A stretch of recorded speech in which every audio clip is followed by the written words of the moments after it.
Hi mga kahabi, ngayon ito po ay ang albino blue tupas na female. Buntis na to na female and nag-drop na siya ng fry. So ngayon ito ay day 1 ng mga fry. So bago lang to kapanganak, probably mga kaninang tanghali at ngayon ko lang napansin. So gagawin natin sa ganito na setup, ihiwalay natin yung female na albino blue tupas dito sa kabila. So ito, lagyan natin ng tubig at ihiwalay natin dito yung female para matira dito na lang yung mga fry na lang ng albino blue tupas. So dito, isang albino blue tupas din, malapit na rin ito mga anak. Yan, female, malapit na rin yan sa mga anak. So probably within this week, kasi kasabay ito sila ng female dito, tsaka ito magkasabayan sila, and isang male lang ang nagmate sa kanila. So ngayon itong nauna, gagawin natin, lipat natin yung female dito sa kabilang tank na to. Dito ako kukuha ng tubig na gamitin sa paglipat ng female sa tank na ito. Itong tubig na to, maganda to gamitin kasi ano na to na tubig, wala na chlorine and matagal na dito sa mga ref tub ko, kaya matagal na yan tubig. So mas okay ito gamitin kaysa sa bagong tubig na galing sa faucet na pinasingaw lang. So ito, ang tubig nito may ano na siya, may good bacteria at saka maganda na yung quality ng tubig. So dito ko ililipat yung female sa tank na ito. Yan, ganda na ng tubig, kulay na siya, parang yellowish na siya na clear. Yan. So maganda yan siya gamitin kaysa sa tubig na pinasingaw galing sa faucet. Ito na yung tank na kung saan yung mga albino blue tupas na fry nandito na rin. So ilipat natin ngayon yung female dito sa kabila. Yan. So kung mapansin nyo, kaunti na lang na fry ang natira kasi probably kinain ng female na to, no? Kasi itong mga albino blue tupas, mangangain talaga to ng mga fry. So mas maganda pag nag-breed nito, dapat mayroong mga screen. Yan, hinahabol yan na yung fry kasi gusto niya kainin. So kaya yun yung reason bakit kaunti lang ng mga fry ang natira dito. So minsan ang albino blue tupas, kapag na ano na yan siya, na sanay na sa mga fry, hindi na rin yan siya kakain ng mga fry kung nasanay na siya. So since probably first time niya, so kinain niya yung ibang mga fry na albino blue tupas. Ngayon lilipat siya natin dito sa kabila. Ngayon mayroon akong isang technique na ipakita sa inyo kung paano kayo maglipat ng mga gapi sa kabila, no, para less ang stress, tsaka mas madali mag-adjust ang gapi sa kabilang tank. So mostly ang ginagamit pag nagtanggal ng gapi, ginagamitan natin ng net. Okay? So ngayon ang ipakita ko sa inyo na gagamitin nyo ito. Yan, huwag kayo gumamit ng net, kasi pag ginamit nyo yung net nyo yung isda, tinanggal nyo, nilipat nyo sa kabila, manibago ang gapi sa kabilang tank. While kung itong technique na to gagamitin nyo sa paglipat ng gapi sa kabilang tank, mas madali lang siya mag-adjust sa kabilang tank sa tubig, no? So ito mostly ginagamit ko sa mga isda ko, no? Pag naglipat ako ng mga isda, napansin ko na mas madali sila maka-adjust kapag ganito ang technique na gagamitin. So ngayon hulihin natin tong female na albino blue tupas, saka ilipat natin dito sa kabilang tank. Yan. So itong technique na to, ginagamit ko na to matagal na. So hindi, minsan lang ako gumagamit ng net. Pag mahirap hulihin, yan, gumagamit ako ng net.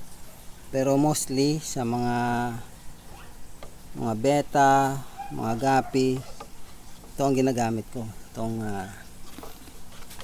technique na to, no? Kasi mas maganda kung ang technique na to gagamitin, no? At saka mas madali maka-adjust yung gapi sa bago yung tirahan. Yan, nahuli ko na rin siya. Yan. So itong technique na to mostly ginagamit ko talaga pag naglipat ako ng mga gapi, beta, at saka kahit anong mga isda, no? Goldfish, cichlid, yan, dami pa. So napansin ko na kapag ganitong style ang gagamitin ko, mas madali sila maka-adjust sa kabilang tank. Yan. So ganyan, then lipat dito sa kabilang tank. So hindi na natin siya i-acclimatize, kasi kung ano ang temperature kapag sa isang lugar lang sila, kung anong temperature dito sa labas, tsaka ang temperature ng tubig, parehas lang yan. So since parehas sila, no, nasa outdoor, siya nasa outdoor, and tsaka nasilungan siya, and hindi na ngayon mainit. So ang temperature ng tubig dito saka ito, parehas lang. So no need na i-acclimatize. Mag-acclimatize lang tayo pag ang temperature ng tubig ay magkaiba. So kung magkaiba dito and saka magkaiba dito, kailangan natin i-acclimatize. Ito, lipat na natin dito. Ayan. So ayan, kung mapansin nyo yung kanyang movement, hindi siya masyado na stress. Same lang din sa movement niya dito sa kabilang tank. Ayan, kung mapansin nyo. So kung yan gagamitin nyo, mapapansin nyo yan sa mga isda nyo. Ganyan na style gagamitin nyo. Less stress sa isda, tsaka mas madali sila maka-adapt sa bago nila na environment. No, kaysa sa inet natin, pag na-net, nakuha na, kasi nasa ano siya, iangat natin siya sa tubig and ibabalik natin siya. So stressful yan sa isda, and mas mag-adjust siya doon ng madami. Mas matagal ang adjustment niya sa bago niyang tirahan. While kung ganito na style, ayan, kung mapansin nyo, less stress, tsaka ayan, medyo okay na siya kaagad. Maraming nagtatanong kung kailan ba mag-start ang feeding ng mga gapi fry. Kasi maliliit pa sila, kailan ba mag-start? So pwede ka mag-start nito the next day. Pwede ka mag-start kaagad. No? Kahit ngayon pwede tayo mag-start feeding sa mga gapi fry na to. Ayan. So kasi kung i-feed natin, kakain kaagad yan sila. No? On the next day, mas okay din. Kasi itong tubig may mga algae yan. So kakainin nila muna dito yung mga algae ng mga fry na yan na gapi. Yan, makasurvive din yan sila. So ngayon, day 1, and mag-feeding tayo. Yan. So ang magandang fish food na feeding ay yung Pet Planet Special Fish Food. Kaya lang sa ngayon, naubusan ako ng Pet Planet. So ngayon, ito yung gagamitin ko, ang Aqua Grower na ginagamit ko sa mga gapi fry ko, sa mga breeder ko na mga gapi. Ito lang yung ginagamit ko, no? Pag mawala na ako ng supply ng Pet Planet Special Fish Food, itong alternative ko, ang Aqua Grower. Yan. So yan, feeding tayo sa day 1. Yan. So ngayon, no, pwede ka magsimula mag-feeding sa day 1, pwede na kaagad natin mag-feed sa mga gapi fry. Ayan. So kaunti lang ang nabuhay, probably mga 6 lang ang nabuhay. So itong gapi, pwede siya manganak ng 20 to 30 fry, no, 20 to 30. So since ito siya nangangain ng mga fry, so hindi ko sure kung ito lang ang anin talaga anak niya, no, kasi madami yan sila mga anak. So probably anin lang, and ito feeding natin ng Pet Planet later, no. And after this, no, pakita ko sa inyo yung gapi fry ko na finid ko ng Pet Planet Special Fish Food ng 2 weeks na ngayon. So pakita ko sa inyo. So sa first video ko pinakita ko sa inyo yung feeding nun, no. Yung title nun ay gapi fry rearing, yan, with Pet Planet Special Fish Food. So bigyan ko kayo ng update nun pagkatapos nitong feeding natin ng mga gapi fry, day 1 of gapi fry feeding. At ngayon marami din nagatanong kung kailan ulit mabubuntis itong female na ito. Yan, no? So kung kailan ulit siya mabubuntis, no? Sa mga video ko in-share ko na rin yan sa inyo kung kailan ulit, no? Yung gapi ovulation. So ito siya, pwede tayo mag-introduce ng bagong male, no, na albino blue topaz. Pwede tayo mag-introduce ulit, and kahit hindi tayo mag-introduce, okay lang din, mabubuntis pa rin yan siya. Ang ovulation yan is minimum average of 25 and maximum of 28 days. So from 25 to 28 days pwede siya ulit manganak.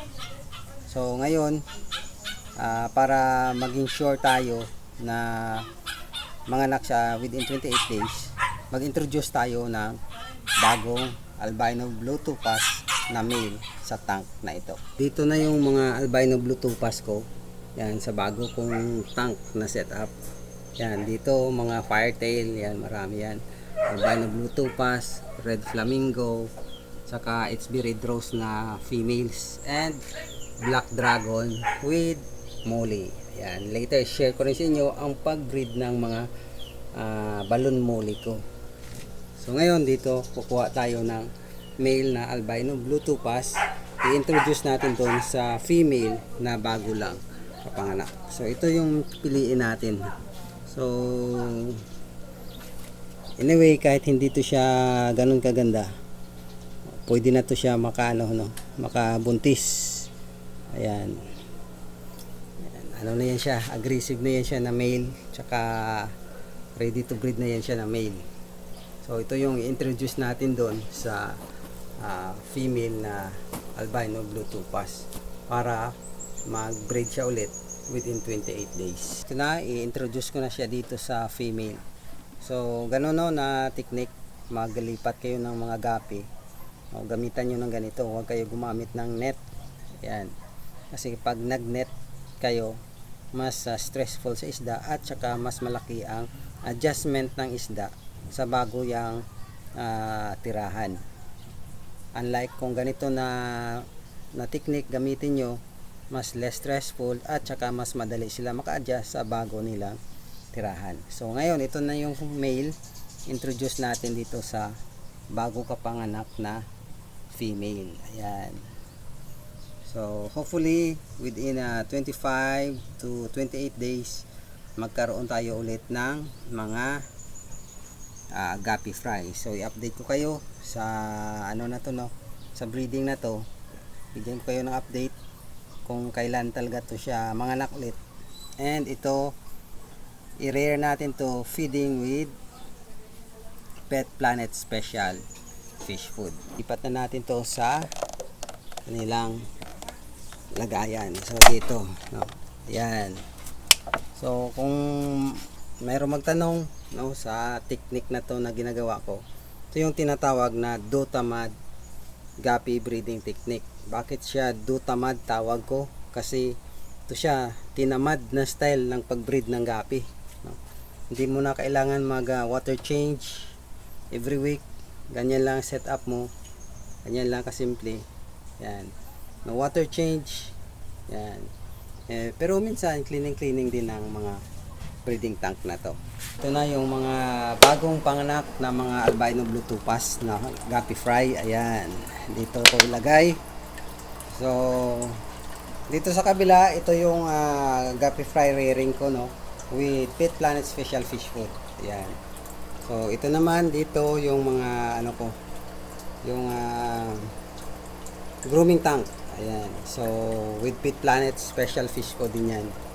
So ngayon ito, pakita ko sa inyo, no, ang update. Ito sila mga nasa 2 weeks na to. 2 weeks na to na mga guppy fry. Kita ko sa inyo kung ano na sila kalalaki. Ang 2 weeks na guppy fry with Pet Planet Special Fish Food. So ayan, kung mapansin nyo, ayan, so ganyan na sila kalalaki. 2 weeks old na mga guppy fry. Ayan. And maganda ang performance ng Pet Planet Special Fish Food. Maganda ang quality, no? Walang masangsang na amoy. Ayan. So ito naman ang bago lang kapanganak ng mga guppy fry. Ayan, 2 weeks old albino blue tupas. Ayan sila. Kung makita nyo, malalaki na, 2 weeks. Ang kalendar, pakita ko lang sa inyo. So ngayon, nanganak yung albino blue tupas na female ay March 8. Ayan, so March 8. So ang average is 25 days and maximum of 28 days. So 28 days yung i-count natin. So ang 28 days would be April 5. Ayan. So April 5 expected natin na manganak siya ng April 5. Okay? Sa second batch na mga fry ng albino blue tupas. Ayan. So March 8 ngayon siya nanganak, March 8. And ang expected date natin would be on April 5 next month. Ayan. So ibigyan ko kayo ng update ng guppy breeding ko, no, na ito. Bigyan ko kayo ng update para makita talaga natin kung kailan ulit manganak yung albino blue tupas na female. Ito din, i-rearing natin ito, no, guppy fry rearing din tayo dito with, of course, with Pet Planet Special Fish Food. Ayan. So try natin din ano dito, no, ihabol natin, compare natin. Ayan, yan, ganyan na kalalaki, oh, 2 weeks na mga guppy fry, lalaki na. Ayan, 2 weeks old with Pet Planet Special Fish Food. Ayan.